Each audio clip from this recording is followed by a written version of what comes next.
이 아침 주시는 하나님 말씀 느헤미야 7장 5절에서 10절까지 말씀입니다. 느헤미야 7장 5절에서 10절 말씀. 내 하나님이 내 마음을 감동하사 귀족들과 민장들과 백성을 모아 그 계보대로 등록하게 하심으로 내가 처음으로 돌아온 자의 계보를 얻었는데 거기에 기록된 것을 보면 옛적에 바벨론 왕 느부갓네살에게 사로잡혀갔던 자들 중에서 노임을 받고 예루살렘과 유다에 돌아와 각기 자기들의 성읍에 이른 자들 곧 수룹바벨과 예수아와 느헤미야와 아사랴와 라미야와 나하마니와 모르드게와 발산과 미스베렛과 비그웨와 느훔과 바하나와 함께 나온 이스라엘 백성의 명수가 이러하니라. 바로스 자손이 2172명이요 스바랴 자손이 372명이요 아라 자손이 652명이요. 아멘. 우리나라가 1968년 1월에 아주 엄청난 사건이 있었죠. 박정희 대통령을 암살하려던 북한의 무장 공비들이 청와대 근처까지 오고 이제 김신조가 잡히고 하는 소위 김신조 사건이 일어나게 됩니다. 이 사건 이후에 우리 대한민국에 엄청난 변화들이 불어 닥칩니다. 향토 예비군이 창설되고 고등학교의 남자들이 이제 교련을 이제 배우게 되고 전투 경찰이 만들어지고 반공 웅변 대회가 전국적으로 만들어지는 일들이 다 이때 만들어지죠. 특히 요즘도 우리가 매일 들고 다니는 주민등록증도 이때 만들어집니다. 그 전에는 6.25 전쟁 끝나고 이제 소위 도민증이라는 것이 신분증이었어요. 거기 이제 이름, 출생지, 가족관계, 직업 뭐 이런 간단한 정보가 적혀 있는 도민증이 있었죠. 조선시대 이제 호패라는 게 있었지 않습니까? 근데 도민증이 불편한 거는 충청북도 살다가 경기도로 이사를 가면은 도민증을 바꿔야 돼요. 다시 발급을 받아야 되는 거죠. 불편해요. 또 지역마다 조금 달라요.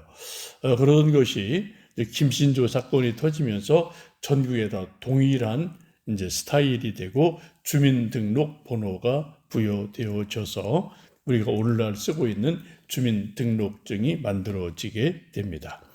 어느 국가나 전쟁이나 뭔가 큰 사건이 터지면 행정이 정비되는 일이 있습니다. 본문 내용도 그러한 내용입니다. 느헤미야가 귀족과 백성들과 온 마음을 다해서 예루살렘 성벽 재건을 이제 완공을 합니다. 그동안에 산발라 토비아 같은 많은 원수들이 뭐 군사적인 위협, 편지 사건, 암살 시도 뭐 많은 어려움이 있었는데 하나님의 은혜로 52일 만에 기적적으로 완공하게 됩니다. 근데 그런 가운데 아주 많은 문제들이 드러나게 되죠. 특별히 6장에서 본 것처럼 유대 귀족들이 원수인 도비야와 결혼하고 자녀들도 결혼하고 서로 이중 스파이 역할을 하는 놀라운 일이 발각이 됩니다. 이것을 보고 느헤미야가 엄청 충격을 받아요. 그리고 야 이거 같은 유대인이라도 귀족이라도 내가 이렇게 매일 만나는 아는 귀족인데 이게 다 이게 믿을 존재가 아니구나. 이게 겉으로 봐서는 이게 우리 유대인 동족인지 친구고 동료인지 적인지 스파인지 이게 알 수가 없구나. 이런 엄청난 충격에 빠지게 됩니다. 그래서 정말 누가 진짜 유대인인지 이것을 구별하기 위해서 고민을 하게 돼요. 어떻게 하면은 이게 유대인이 진짜 우리 정통 유대인인지 그걸 어떻게 옥석을 가려낼 수 있을까 이것을 고민하며 하나님께 지혜를 구합니다. 그런데 하나님께서 고민하는 느헤미야에게 지혜를 주십니다. 5절에 보시면 내 하나님이 내 마음을 감동하사 귀족들과 민장들과 백성을 모아 그 계보대로 등록하게 하셨다라고 말씀을 하죠. 지금 고민하는 느헤미야가 하나님께 기도하고 지혜를 구하다가 번쩍 하나님이 마음에 감동을 주시고 지혜를 주셨습니다. 그 방법이 무엇인가요? 귀족, 민장, 백성을 다 모아놓고 그 계보대로 족보대로 다 이름을 확인하는 그러한 작업을 하게 됩니다. 5절에 보시면은 거기에 보시면 내가 처음으로 돌아온 자의 계보를 얻었다라고 말씀을 하죠. 이것은 약 100년 전쯤에 스룹바벨과 예수아의 인도로 돌아온 1차 포로들의 족보가 있었어요. 그래서 그동안은 느헤미야도 알지를 못했고 어디 있는지도 모르고 100년 전 일이고 느헤미야 왔을 때는 100년의 시차가 있고 또 성벽 재건 운동하느냐고 정신이 없었고 그래서 확인할 수가 없었는데 여러 사건 사고가 터지고 나서 야 이거 이제 심각하다. 이게 겉으로 봐서 이게 유대인인지 아닌지 우리 동료인지 적인지 스파인지 이게 알 수가 없으니까 정확한 유대인의 명단을 확인하는 일이 일어나게 됩니다.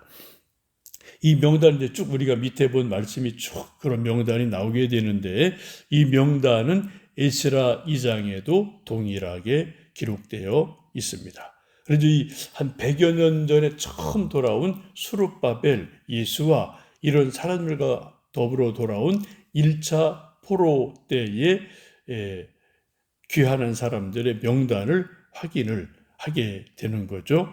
그래서 쭉 이제 이름을 확인하고 누구네 집이 어떻게 됐고 그 흐름을 알아갈 수가 있게 됩니다. 이 계보 등록의 목적은 첫 번째가 유대인의 정체성을 확립하는 겁니다. 오랜 포로 생활 후에 돌아와서 섞여 있기 때문에 이 돌아온 유대인들이 진짜 유대인인지 가짜인지 또 이방 옆에 있는 또 다른 민족인지 이게 얼굴 봐서는 우리가 알 수가 없는 그러한 일이 일어난 거죠. 그래서 바벨론에서 돌아온 것이 한 100년 정도 지났으니까 그동안 또 성벽 재건운동하고 이런저런 일이 있으면서 요 명단 정리가 안 된 거예요. 쉽게 말하면은 행정 업무가 정리가 안 된 어수선한 상태였음을 알게 됩니다. 그래서 많은 사건 사고를 이제 경험하고 나서 느헤미야가 정확한 우리 유대인의 명단이 필요하다, 족보가 필요하다 이것을 깨닫고 나서 이제 명단을 확보해서 이름을 하나 둘 확인하는 일이 일어나게 됩니다. 그걸 우리식으로 말하면은 주민등록증을 만들었다. 그래서 유대인들이 누구네 집안에 할아버지 누구, 아들 누구, 손자 누구 쭉 이름을 확인하고 만들어가는 명단을 확인하는 행정 업무를 만들었다라고 이제 보시면 됩니다. 두 번째는 우리가 어제 본 것처럼 4절에 그 성읍은 크고 광대하고 주민이 적었다라는 말씀이 있어요. 예루살렘 성벽이 완공됐는데 성 내부에 예루살렘 성 안에 아직 많이 공간이 있고 사람들이 적고 또 그때는 이제 여기저기 흩어져 살았죠. 그래서 자기들 가족끼리 고향 따라 여기저기 친족끼리 모여 사니까 어떤 마을 어떤 성에는 사람이 많고 어디는 사람이 적고 이런 일들이 일어납니다. 명단을 다 확인하고 나서 예루살렘 성 안과 각 지역의 사람들을 다 적당하게 재안배시키는 그러한 작업을 하게 됩니다. 그래서 소위 이제 예루살렘과 유대가 균형 발전할 수 있는 일들이 일어나기 때문에 그런 거죠. 이런 일은 어느 나라든지 다 하고 있습니다. 우리나라도 요즘 서울 수도권에 너무 많은 사람들이 몰려 있으니까 이것을 이제 각 지방으로 흩으려고 많은 애를 써요. 서울은 점점점 커지고 농촌은 이제 뭐 인구가 점점 줄고 지방 도시도 인구가 점점 줄어들고 이런 일이 일어나니까 정부적인 차원에서 많은 이런 저런 일들을 하고 있죠. 그리고 우리나라도 역대 모든 정부가 하는 일 중에 하나가 소위 지방 혁신 도시를 만듭니다. 그래서 뭐 공장을 만들고 또 뭐를 막 이런저런 것을 만들어줘서 사람들이 좀 모여 살게 하는 일들이 일어납니다. 또 우리 충북에도 뭐 진천, 음성 이런 데 가면 좀 그런 일들이 많이 일어나죠. 또 공공기관이 지방으로 이전을 해요. 그래 한전, 뭐 토지개발공사, 무슨 기관 이런 것들이 지방에 저쪽 호남 지역에 가고 충청도에 오고 또 여기저기로 옮겨가는 그러한 일들이 일어나게 되죠. 또 귀농귀촌을 도와줘서 이제 시들어가는 농촌에 좀 젊은 사람들이 들어갈 수 있도록 여러 가지 행정적인 도움을 주는 일들이 일어납니다. 이런 것들이 어느 정도 효과가 있긴 있는 것 같아요. 그래서 서울이 너무 커져서 블랙홀 같이 다 빨아들이니까 이거를 좀 막고 각 지역, 지방도 조금 사람들이 살 수 있는 여러 가지 행정적인 정책을 하고 이런저런 일들을 뭐 예나 지금이나 계속해서 만들어 가고 있습니다. 여러분 참 느헤미야의 리더십이 대단하지 않습니까?